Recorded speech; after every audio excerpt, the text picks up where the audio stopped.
How are we all? Good. Bloody good! Bloody good, said Paris. Firstly, before we get started, I'd just like to do an acknowledgement of the traditional custodians and landowners. I don't like to call them landowners because the Indigenous people don't consider themselves to be landowners, but custodians of the land that we live in and standing on right now. So to all Indigenous people here present, much respect to those past and present. With that said, can I just have a round of applause for Galindi and Rosalind, please? Yeah. What a fabulous show. My name's Victor, I'm the gallery owner, and I also happen to be a painter, and I'm a portrait painter, and I'm absolutely amazed by the portraiture that we have out of both artists here tonight. Galindi's work is absolutely outstanding, and Roz's work is just gorgeous. The emotion and the imagery that you capture, and the memories, I guess, that we've all seen movies, etc. Obviously, because we're not all wormers living under a rock. But with the imagery that's invoked out of the photos that she's got, they're absolutely gorgeous. So well done to both of them. From myself to them, thank you very much. It was a pleasure to curate the work. Absolutely gorgeous. Now, without much further ado, we have a special guest in the house. She's our federal Labor member for the Blue Mountains. For Macquarie, yes. Which the Blue Mountains are a big part of. So without much further ado, and I know that Susan won't have to stand up on my little box that I've got here because I'm a short-ass bastard. But I'd just like to invite Susan up to have a few words.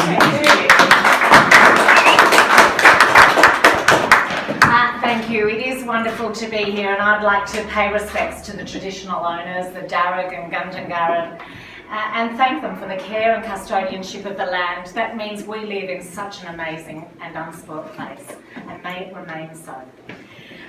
If only we had a recording of the dinner conversation that led to this exhibition. Whether it involved a bottle of red or two, I don't know. But that might have led us into whose idea it was and how this came to be. But that is the embryonic beginnings of what is clearly a wonderfully, there's so much whimsy in these photographs and paintings. It's the first thing that struck me. And poignancy, like I don't know if you've seen the one at the front here of the young man in the soldier's uniform. So must have been a great dinner party is all I can say. And I think the joy for all of us tonight is that not only did it seem like a good idea at the time to combine the talents of Galindi Thomas and Rosalind Elms, but they actually made it happen, which is why we have Bygone Eras. Dipping into the past, and I do note they seem to have picked the really stylish bits of the past.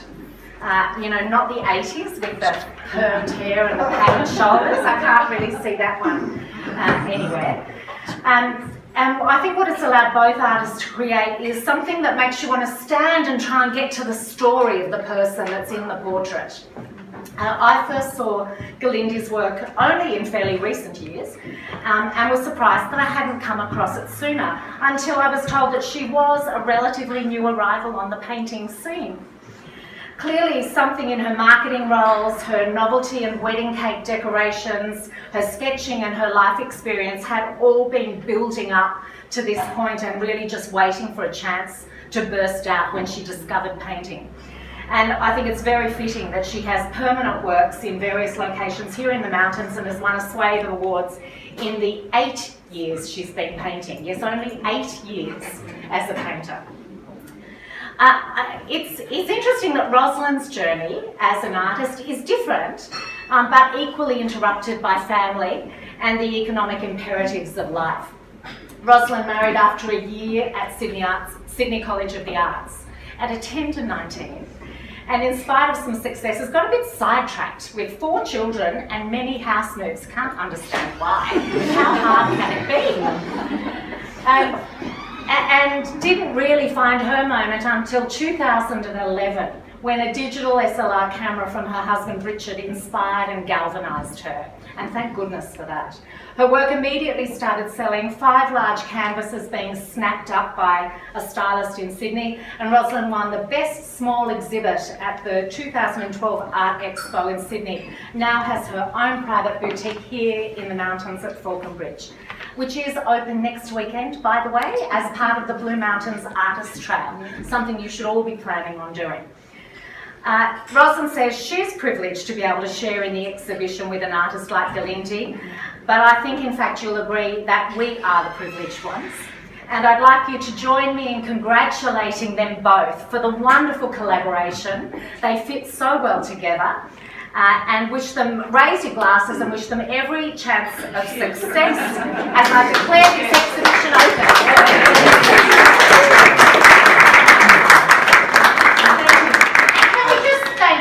Oh, absolutely. Such a wonderful place that you've created here. Thank you, Susan, for such a lovely speech. I better get back up there because I can't see all of this. I had to sway a bit. Look, I know that most artists, most creative lots are a bit funny. They don't like crowds or being photographed or having speeches and all this sort of stuff. So there's always a bit of nervous tension around it. I seem to be completely calm in talking to people, but actually I'm crapping my shorts right now. Without much further ado, I'll introduce them both at the same time, but I'm going to get Rosalind Galindi to come up to have a bit of a speech first. So Rosalind and Galindi, thank you very much. Galindi, come on.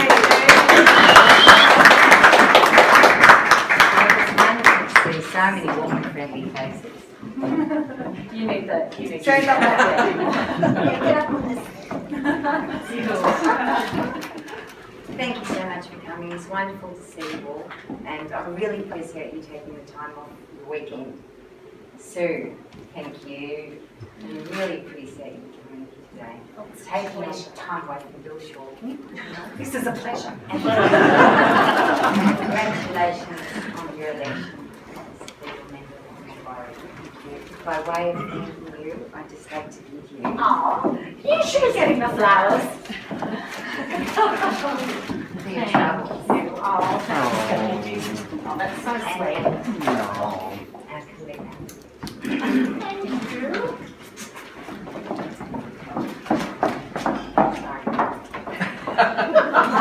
Victor and Sharon, you've created a wonderful environment here, and it's been a long time coming. You know, local artists, emerging artists like myself, not so much her, but myself, we need the support of galleries to exhibit our work, and we are so grateful, and you've been a delight to work with. Thank you. I just, on a personal note, I'd like to commend you for your work, the work you do for the community. For example, the soup kitchen. And anyone who doesn't know, he's got 7 children. How does he do it? I don't know how it happens. I mean, how does he manage to do it? Like a sharp manager. As you can see, I made an effort to dress for the occasion. My daughter looked at me in horror this afternoon. You can't go in that. But I've channeled Joan Crawford with a touch of Betty Davis. Not from that movie, Whatever Happened to Lady Jane. But I have had to adjust my sensory perception for I've banged into everyone so far. This evening is a culmination of 2 years of work, and for something I have a passion for, and it's portraiture. It's not just about painting, it's about the people who enable you to give you the freedom and give you the encouragement to paint. And to that end, I'd like to thank my husband.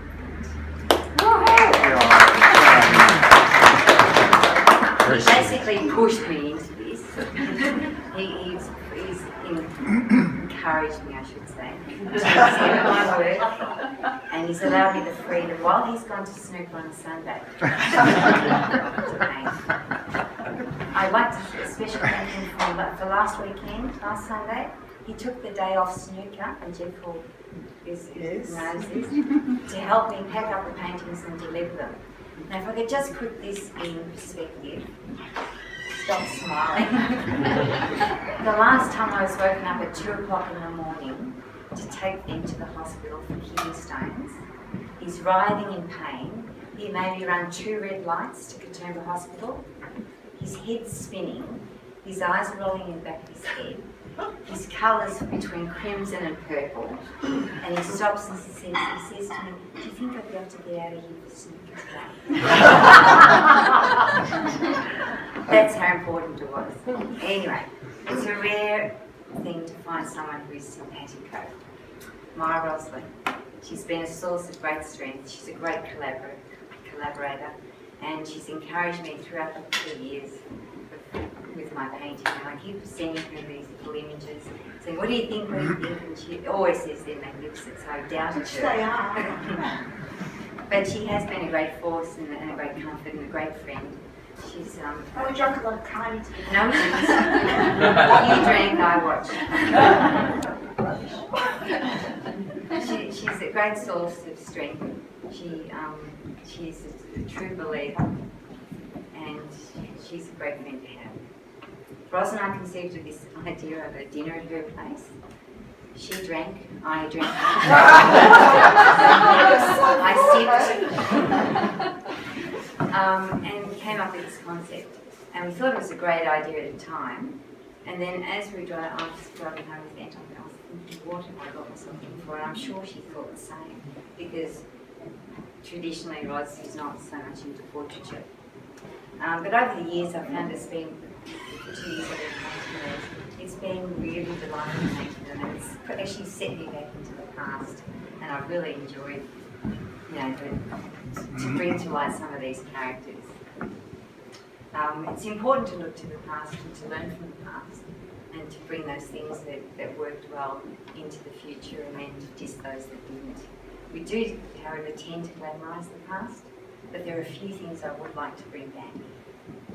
When you went down to the corner milk bar and you calmly discussed with the owner how you're going to spend your threepence on lollies, and he would give you the benefits of those that were longer chewing and more chocolate and more bang for your buck. You quite happily spent all that time with your food and your lollies. When you played cricket in the street until you couldn't see the ball anymore until your mother called you for dinner. When you dressed to go to the flicks and men opened doors, please and thank you is commonly used. And the time before, when you actually had face-to-face time before Facebook. So I think I've said enough. Thank you for coming, and let me pass you on to my good friend.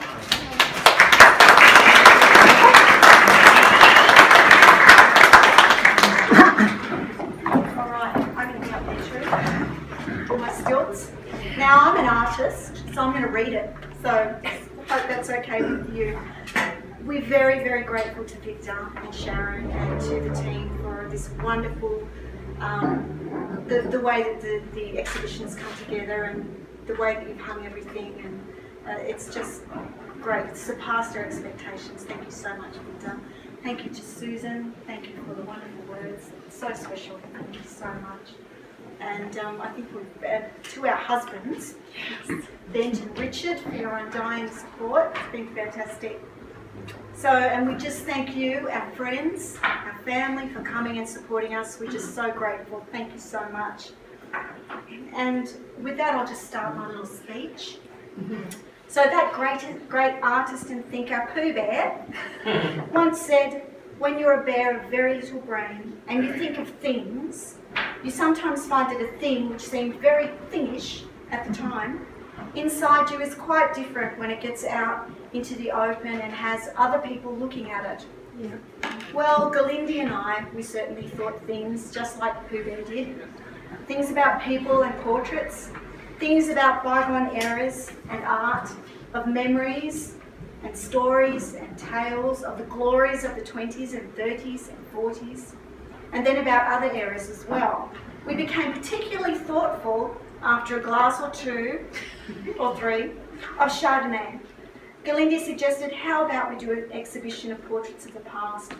Well, as you know, landscapes and art photography were my areas of interest. However, after a moment of thought and another sip of Cardi, we said, why not? And the thing inside us began a journey to get out. It may be true to say that our original thoughts, which began about 2 years ago, may look a little different now that they are out and we are looking at them. However, this is our attempt to bring you glimpses of memories, of tales and stories, of hopes and dreams, the beauty and victories and losses of the past. And of course, everyone will view images of the past through the lens of their own experiences and views of their own history. And it's our hope that each image and painting will elicit personal responses. You may have memories of a fabulous old movie, remember a loved grandparent or friend, or wonder at some motives of the past that you may not be too happy with. Of course, not all past is beautiful and not all history is memorable. However, we've tried to create images and paintings that will edify in some way. Hopefully you will catch the fragrance of the 30s, the elegance of the 40s and the 50s, and enjoy a little excursion into the psychedelic experience of the 60s, which is quite appropriately lying down at the front here.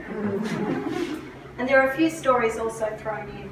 There are other eras also represented, a nod to the Dutch masters at the back there, with a story about a mischievous maid. So you'll notice she's got some jewels in there somewhere. Is she a thief, or is there another story Chiara will have to tell us? And there's also a Cinderella-esque escape or farewell. You'll also see a series of photographs representing the world wars. These images are part of the series Enemies and Allies, however, all sons. Remembering the bravery, sacrifice and misgivings and loss of war. You'll experience the gorgeous richness of colour and personality of Galindi's oils. Her paintings breathe life into the memories of the past. Her sensitive touch is evident in all her work. And by spending time before each painting, you'll be rewarded by being transported back in time. You'll enjoy the golden elegance of Merle and try to avoid the beguiling and coquettish gaze of Viola if you can, as her eyes follow you about the gallery. Special mention and thanks needs to be given to Elaine Dowd, a wonderful porcelain artist and dear friend who created the 1920s vase you see in the glass cabinet, especially made for this exhibition. You'll note the fine brushwork, the elegance of rendering, and the execution of design for which she's renowned, and she's unfortunately unable to be with us tonight due to ill health. As part of the human family, we share this world. The passage of time is something we all experience. Each day we live to look to a future which soon becomes today, and suddenly it's past. We think things that soon become real. We make mistakes, we succeed, we love, we laugh, we cry, we live and we die, making our own history as we go along. Please enjoy this exhibition, remembering it's really only a series of snapshots of days that were once today's, and hopefully remembering to make the most of the days that we've been given and try to live as creatively and nourishingly as we can. After all, today in this gallery will be part of another bygone era before we know it. To end with another quote, "What day is it?" asked Pooh. "It's today," squeaked Piglet. "My favourite day," said Pooh.